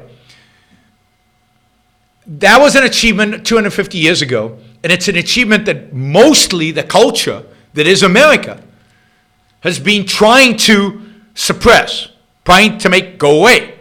That is, it's an achievement that was one of the greatest achievements in human history, but the culture of America has not embraced that achievement, has not defended that achievement, has not protected that achievement. The other achievement is, of course, business success, business progress, wealth creation. And that's the greatest cultural achievement in America. And to a large extent, historically, that achievement was admired by the culture, respected by the culture. That's changing. In that sense, American culture is changing for the worse. So it is business that was uniquely American. Even if you look at the political achievement that is America, it's based primarily on ideas that were developed in Europe. The ideas come from Europe, from a different culture. But they were embraced and put into practice in America a unique way. The idea of business, the idea of veneration of business, admiration of business, the idea of making money, as Ayn Rand describes it in the Great Money Speech in Atlas Shrugged, that is a uniquely American cultural creation. And it's what made America, to a large extent, great, and it's a big part of what made America great. And that's the one great thing about America. But culture is much more than that. Culture is also, and a big part of culture is great art. And it's great artistic, scientific, and other creations. It's great educational institutions. It's great creators in the intellectual arena. Great philosophers. Great thinkers. So the combination of great thinkers and great art. And here the United States has lagged. Most of the great art was produced in Europe. Most of those achievements are European.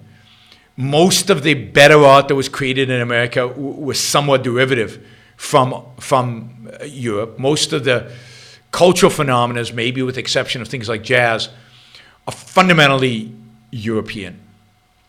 And the great thinkers, even if you look at the many of the Nobel Prize winners, are usually were raised in Europe, usually have their educational in Europe, and the intellectuals who have influenced America, modern America, Almost all, European intellectuals. There's a small handful of American intellectuals. But again, let me do more thinking about this and how to explain what I mean by this. But America, partially because of the period in which it was born, partially because of its almost single-mindedly focus on business, therefore on the material, and the dominance of Christianity, I think, has been culturally poor in almost every other realm. But I'll devote a show to that rather than try to do it quickly. Okay, we've got 3 more questions, and these will be the last ones. In my senior year in chemical engineering, how did you go from engineering to business finance? Should I work at a company with corporate social responsibility? I mean, you have to. So the first thing is, how do you go there? I did it by getting an MBA, just by applying to an MBA school. I strongly recommend working for a few years and making sure that that's what you want to do. You might want to stay an engineer. With me, it was somewhat random. It was the way I got into the United States. It was how I came here, versus really wanting to go into business. I got an MBA because I found business interesting and I wanted to get into the U.S., so I got an MBA. Should I work for a company with corporate social responsibility? Not if they take it seriously, but I don't think most do. So you have to evaluate whether they're just saying it or they take it seriously, because if they really take it seriously, then it's going to destroy the company, it's going to destroy the culture within the company, and you don't want that. It will not be fun working in the company, right?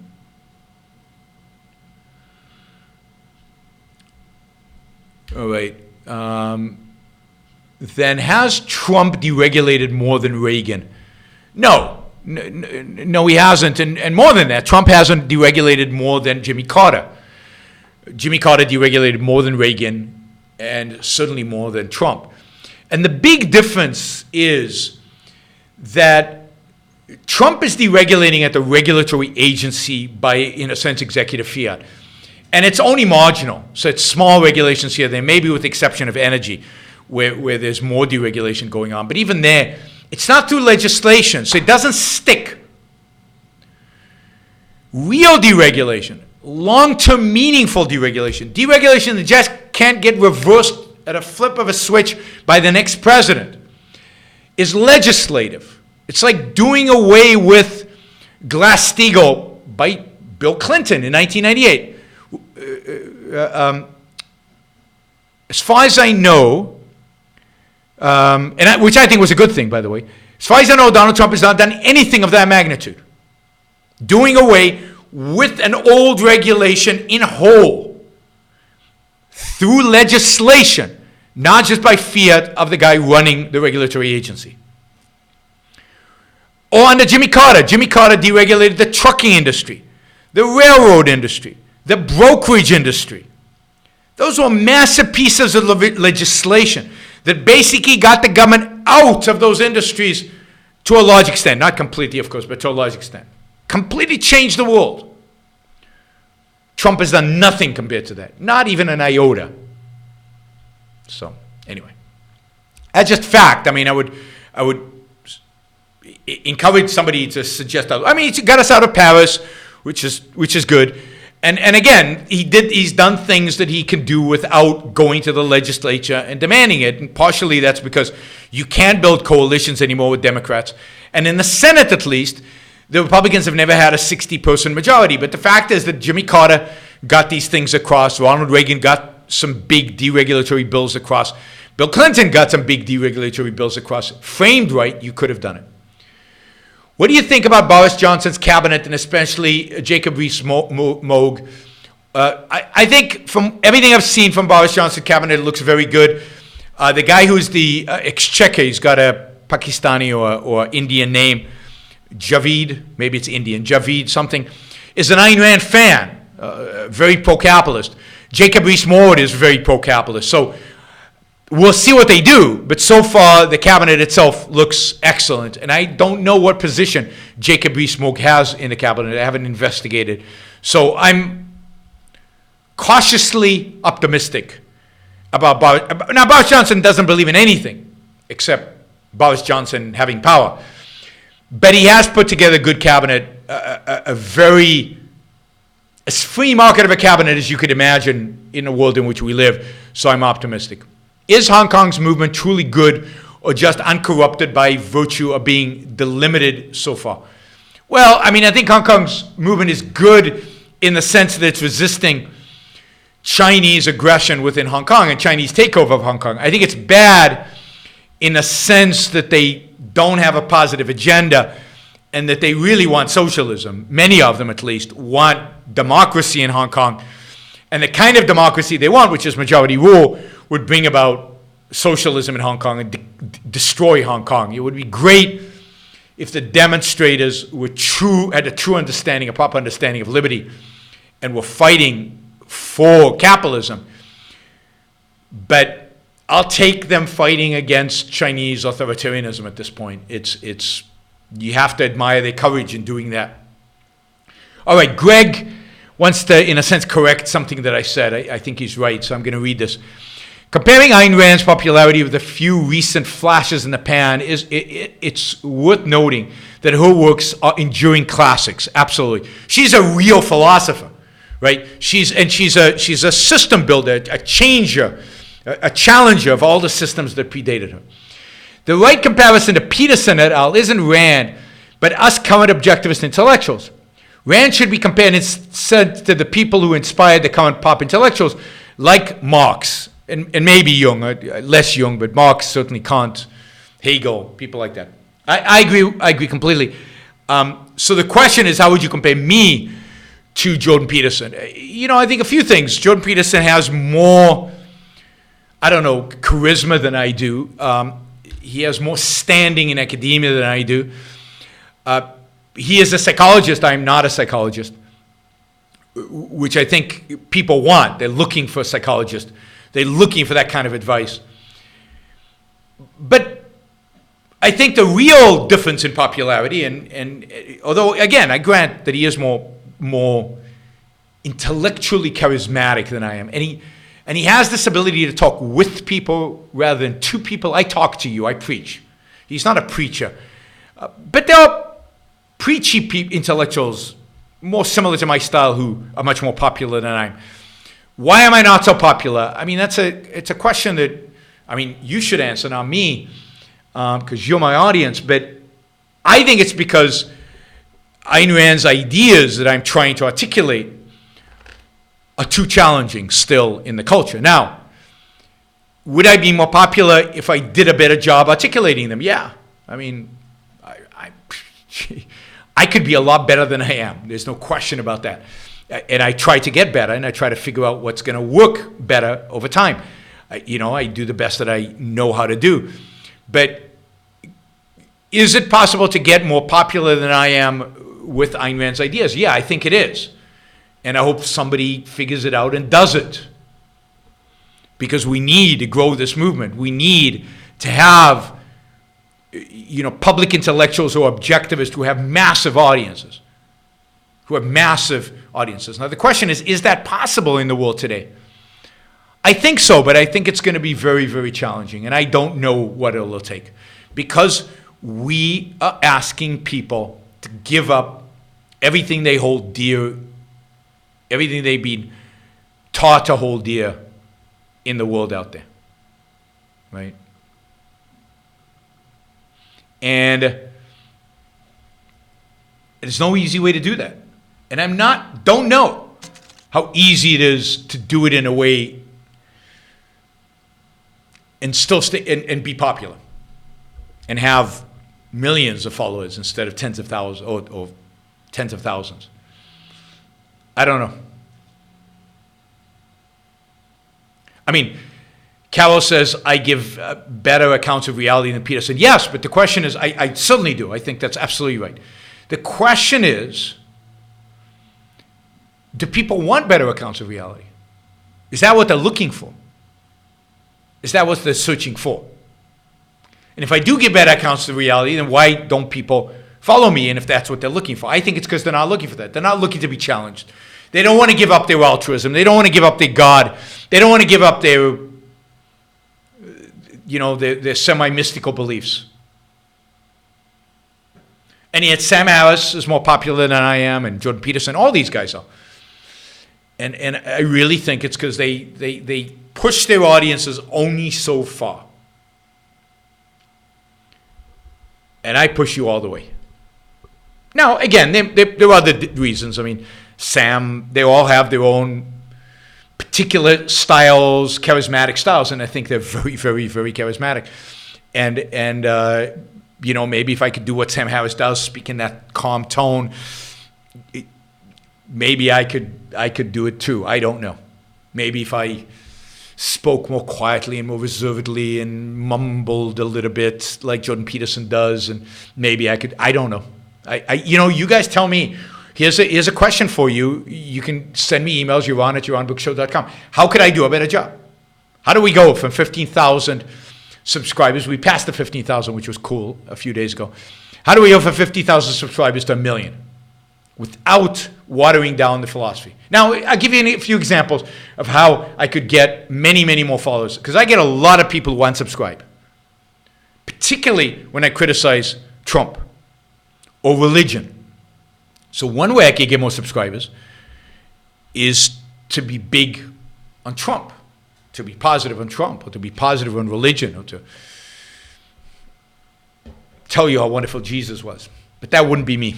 So the question is, how do I stay me? How do I stay me and get more people? You tell me, because I don't know. I'm trying, and I'm disappointed. And I think, I'm disappointed because I thought I'd be at 50,000 by now, and now 15.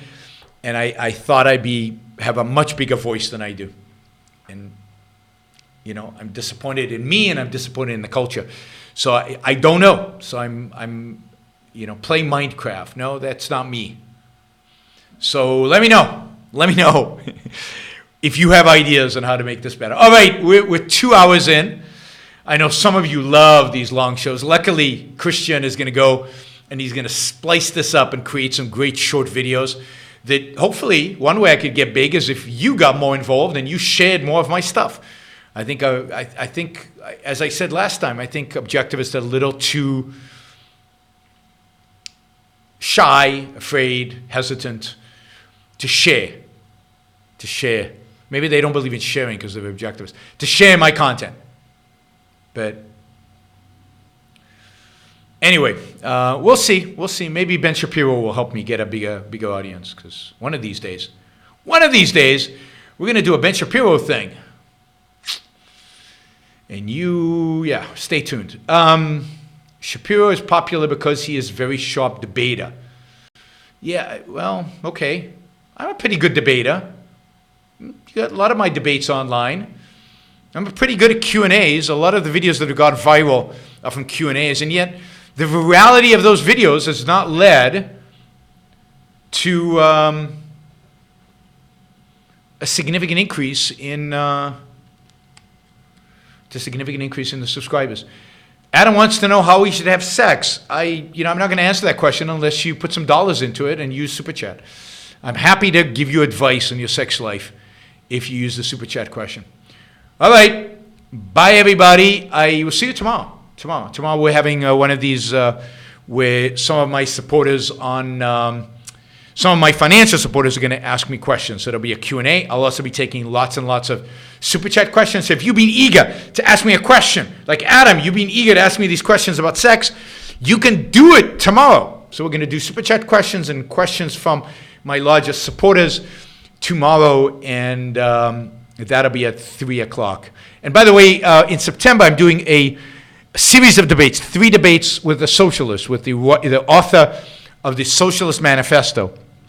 3 universities, University of Maryland, University of Texas in Austin, and I think the University of Colorado in Denver. We're going to do those 3, so I'm hoping that many of you will be able to come to those debates, because I have a feeling most of the students are going to be on his side.